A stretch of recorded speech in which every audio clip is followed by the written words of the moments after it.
गजपति जिला सदर महकुमा पारला खेमुंडी सहर उपकंठरे थिबा बेतागुड़ा स्थित सशस्त्र रिजर्व पुलिस पड़ियाठारे आज गजपति जिला पुलिस प्रशासन पक्षरु जिलास्तरीय 66तम पुलिस शहीद स्मृति दिवस 2025 कार्यक्रम अनुष्ठित हो जायछि।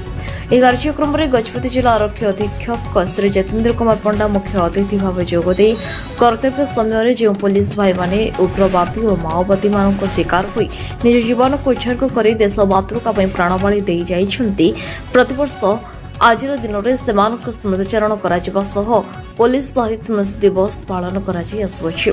ଆମ ପୁଲିସ କର୍ମଚାରୀମାନେ ବିଭିନ୍ନ କ୍ଷେତ୍ରରେ ଯେକୌଣସି ବିପଦ ଆପଦ ହେଉ କିମ୍ବା ଉଗ୍ରବାଦୀ କି ମାଓବାଦୀ କାର୍ଯ୍ୟକଳାପ ହେଉ ସବୁଥିରେ ତାର ଉଚିତ ମୁକାବିଲା କରିବା ପାଇଁ ଯଥେଷ୍ଟ ସମର୍ଥ ଅଛନ୍ତି ବୋଲି କହି ସବୁବେଳେ ନିରବଚ୍ଛିନ୍ନ ଓ ନିର୍ଭୀକ ଭାବେ ସେବା ପ୍ରଦାନ କରିବା ସହ ଜନସାଧାରଣଙ୍କ ସମସ୍ତ ଆଶା ପୂରଣ କରିବା ଦିଗରେ ଆସ୍ଥାଭାଜନ ହେବା ପାଇଁ ଉପସ୍ଥିତ ପୁଲିସ କର୍ମଚାରୀ ଓ ଅଧିକାରୀମାନଙ୍କୁ ଆହ୍ୱାନ କରିଥିଲେ।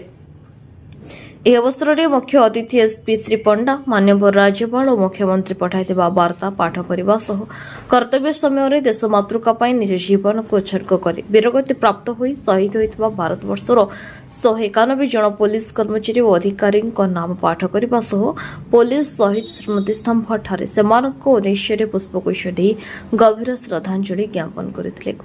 ସେହିଭଳି ଉପସ୍ଥିତ ପୁଲିସ ଅଧିକାରୀମାନେ ମଧ୍ୟ ଶହୀଦ ସ୍ମୃତିସ୍ତମ୍ଭଠାରେ ପୁଷ୍ପଗୁଚ୍ଛ ଦେଇ ଶ୍ରଦ୍ଧାଞ୍ଜଳି ଜ୍ଞାପନ କରିଥିବା ବେଳେ ପ୍ୟାରେଡ୍ ଦଳର ସମସ୍ତ ପୁଲିସ କର୍ମଚାରୀମାନେ ମଧ୍ୟ ନିଜର ସଶସ୍ତ୍ର ସହ ସମ୍ମାନ ଜଣାଇ ଶ୍ରଦ୍ଧାଞ୍ଜଳି ଜ୍ଞାପନ କରିଥିଲେ। ଏହି ଅବସରରେ ଗଜପତି ଜିଲ୍ଲାର ଶହୀଦ ହୋଇଥିବା ଦୁଇ ପୁଲିସ କର୍ମଚାରୀ ସୀମାଞ୍ଚଳ ପ୍ରଧାନ ଏବଂ ବିଶ୍ୱଜିତ ଜେନାଙ୍କ ପରିବାର ତଥା ସେମାନଙ୍କ ପତ୍ନୀଙ୍କୁ ଆରକ୍ଷୀ ଅଧୀକ୍ଷକ ଶ୍ରୀ ଜତେନ୍ଦ୍ର କୁମାର ପଣ୍ଡା ଜିଲ୍ଲା ପୁଲିସ ପ୍ରଶାସନ ପକ୍ଷରୁ ସେମାନଙ୍କୁ ପୁଷ୍ପଗୁଚ୍ଛ ଓ ପଟୁଆକଣ ଦେଇ ସମ୍ବର୍ଦ୍ଧିତ କରିଥିଲେ। କାର୍ଯ୍ୟକ୍ରମ ଅବସରରେ ଶେଷରେ ପୁଲିସ ଝଣ୍ଡାକୁ ସଶସ୍ତ୍ର ସଲାମି ସେଲ୍ୟୁଟ୍ ଜଣାଇବା ପରେ କାର୍ଯ୍ୟକ୍ରମର ସମାପନ ପ୍ୟାରେଡ୍ ସମ୍ପନ୍ନ ହୋଇଥିଲା। ଏହି ଶହୀଦ ସ୍ମୃତି ଦିବସ ପାଳନ କାର୍ଯ୍ୟକ୍ରମରେ ପୁଲିସର ଦୁଇଟି ଦଳ ଯଥା ଜିଲ୍ଲା ପୁଲିସ କଣ୍ଟିଜେଣ୍ଟ ଏବଂ ତୃତୀୟ ବାଟାଲିୟନ କଣ୍ଟିଜେଣ୍ଟ ଭାଗ ନେଇଥିବା ବେଳେ ଏହାକୁ reserve inspector RI Shri Niranjan Nayak ଏବଂ ସର୍ଜନ ଶ୍ରୀ ଖୁସିରାମ ଭୋଇ ପରିଚାଳନା କରିଥିଲେ।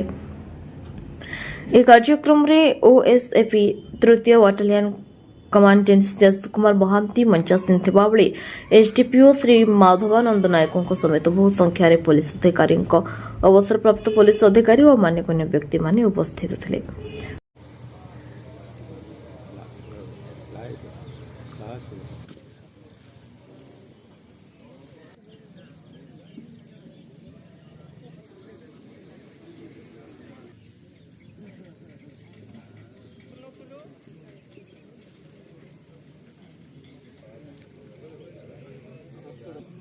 निश्चय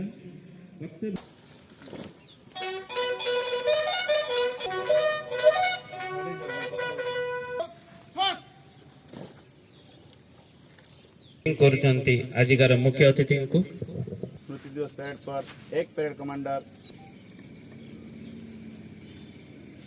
शहीद पुस्तक आरक्षी अधीक्षक आज मुख्य अतिथि से महान वीरपुत्र मानकर स्मृति उद्देश्य रे प्रतिवर्ष यही अक्टोबर 21 को पुलिस शहीद दिवस रूपे गजपति जिला पुलिस दक्षतार सह कार्य करि आछंती।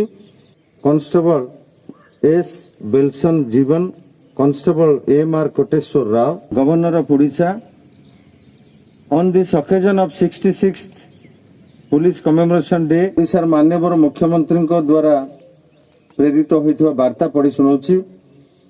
मातृभूमिर सेवा पाई प्राणबली देइथिबा वीर पुलिस मानकर स्मृति उद्देश्य रे श्रृंखला रक्षा सर्वोपरि ओडिशा रे माओ दमन क्षेत्र रे ओडिशा पुलिस दक्षतार सह काम करि आसुछि। एही उक्ति को आधार करी खरा वर्षा दिन राति खातिर न करी सेवा प्रदान करिबा मनोवृत्ति सर्वदा ओडिशा पुलिस रो मूलमंत्र होई आछि। आगामी दिन रे जनसाधारण को सेवा को सबुठारु अग्राधिकार दे आमे काम करि चलिबा। आरक्षी अधीक्षक गजपति जतेन्द्र कुमार पंडा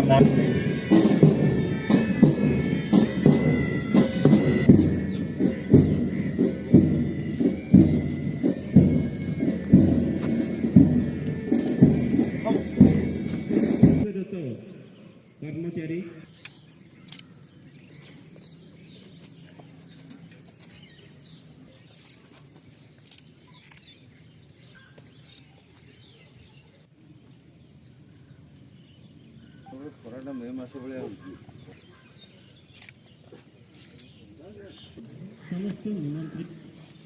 ব্যক্তি বিশেষ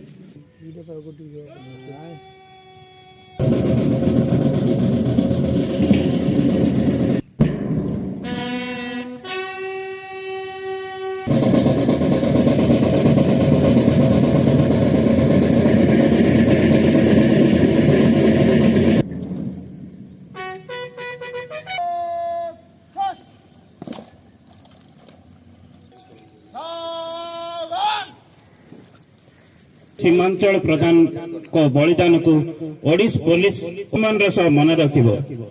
ଶହୀଦ ସୀମାଞ୍ଚଳରେ ଜନ୍ମଗ୍ରହଣ କରିଥିଲେ। ସେ 4 କନେଷ୍ଟବଳ ଭାବେ ମାଲକାନଗିରି 2008 ମସିହାରେ General salute! Salamic! Sas!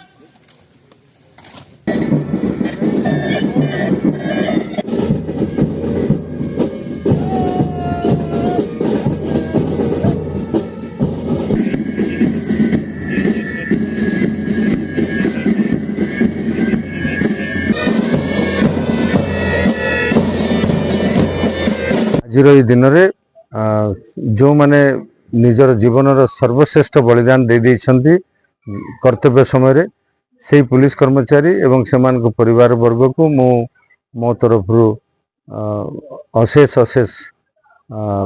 ସମବେଦନା ଜଣାଉଛି ଏବଂ ସେମାନଙ୍କ ପରିବାରର ଉତ୍ତରୋତ୍ତର ଉନ୍ନତି କାମନା କରୁଛି।